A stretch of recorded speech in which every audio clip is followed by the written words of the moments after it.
વલસાડ જિલ્લાની પારડી નગરપાલિકાની સામાન્ય સભા તોફાની બની। રાષ્ટ્રગીતના સમયે વિપક્ષ નેતાઓ બિપિન પટેલે ધમાલ મચાવી હતી।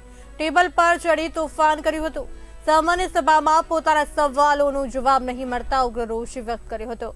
આ મામલે સાંસદ ધવલ પટેલે કહ્યું કે જ્યારથી રાહુલ ગાંધી અને સોનિયા ગાંધીએ કોંગ્રેસ સંભાળ્યું ત્યારથી કોંગ્રેસ ભારતનું અહિત વિચારી રહી છે, વિદેશમાં અહિત બોલે છે। દેશ વિરોધી માનસિકતા નીચે ઉતરતી પારડીમાં આવી પહોંચી છે।